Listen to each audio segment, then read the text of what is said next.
guys, terima kasih sudah klik video ini. Kali ini aku akan bercerita mengenai sebuah kisah cinta yang menyedihkan atau bisa dibilang cukup tragis yang pernah dialami oleh seorang pahlawan revolusi Indonesia.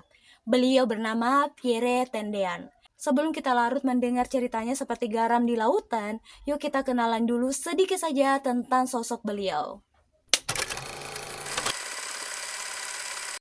Pierre Tendean lahir pada tanggal 21 Februari tahun 1939 di Batavia, atau saat ini kita kenal dengan nama Jakarta. Beliau adalah anak bungsu dari 3 bersaudara dari pasangan Dr. Aurelius Lamer dan Maria Elizabeth Cornet. Terlahir sebagai keturunan darah campuran, di mana ayahnya adalah orang Sulawesi Utara, sedangkan ibunya adalah orang Perancis, membuat Pierre Tendean memiliki wajah yang rupawan. Meskipun banyak sanak saudara dari Pierre Tendean ini memilih profesi sebagai dokter, dia justru tidak mau mengikuti jejak sang ayahnya. Setelah dewasa, Pierre malah memutuskan untuk menempuh pendidikan di akademi militer.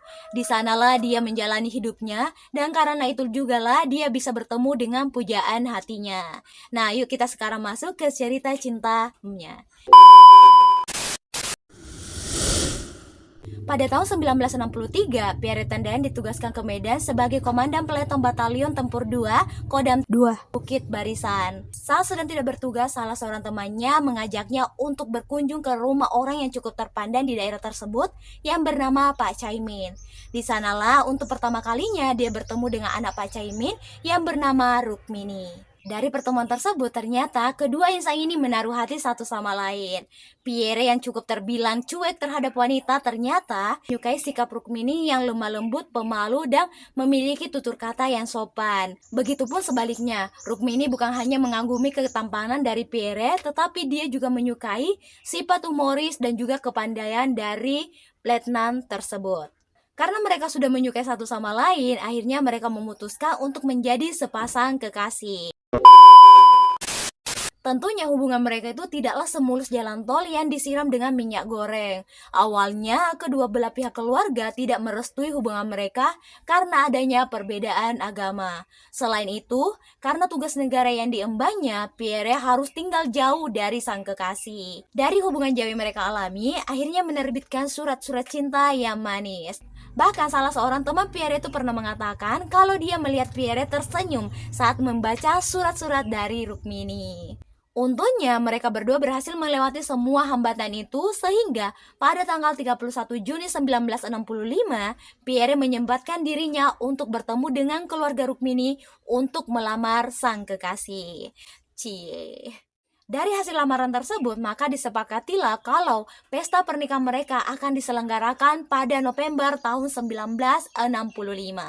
BTW guys, di tahun 1965, Pierre Tendean juga sudah diangkat menjadi Ajudan Jenderal A.H. Nasution, di mana pangkatnya juga diangkat menjadi Letnan 1.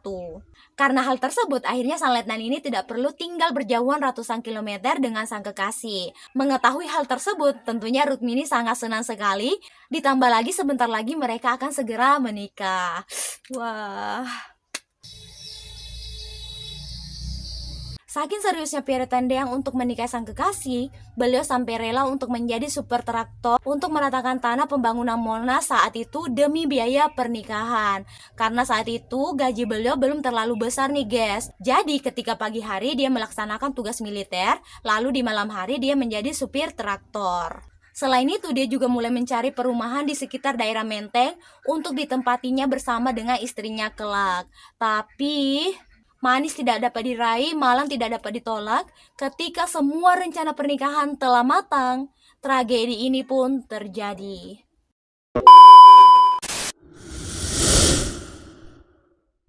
Pada tanggal 1 Oktober tahun 1965 dini hari, pasukan G30 SPKI menyerbu rumah A.H. Nasution. Mereka berhasil masuk ke dalam rumah sang jenderal dan melepaskan tembakan ke berbagai arah. Dari tembakan tersebut melukai putri dari A.H. Nasution. Tujuan mereka adalah mereka ingin menangkap A.H. Nasution. Pierre yang saat itu memang sedang tidak bertugas langsung terbangun setelah mendengar keributan dan berlari ke lokasi kejadian. Karena sepertinya pasukan Cakrabirawa ini tidak tahu-menahu mengenai wajah Aha Nasution, begitu Pierre datang mereka mengira kalau Pierre ini adalah Jenderal Aha Nasution. Yang lebih sedihnya lagi adalah Pierre Tendean rela menjadi tameng bagi Sang Jenderal agar Sang Jenderal ini bisa selamat.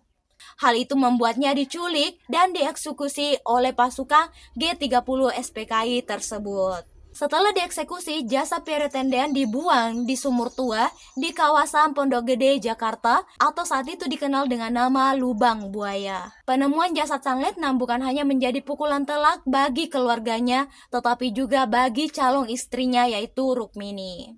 Pernikahan yang seharusnya berlangsung 2 bulan lagi, terpaksa kandas menyisakan luka.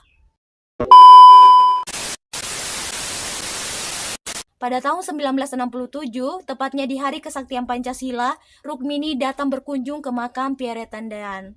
Di sana dia menangis sejadi-jadinya sebelum Presiden Soekarno datang memeluknya. 2 tahun bukanlah waktu yang cukup bagi Rukmini untuk menumpahkan kesedihannya.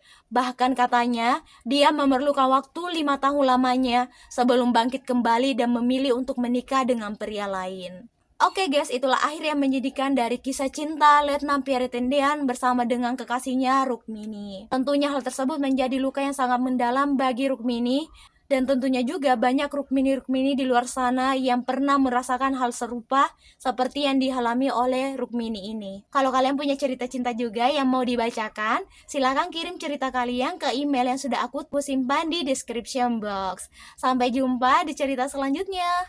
Bye-bye.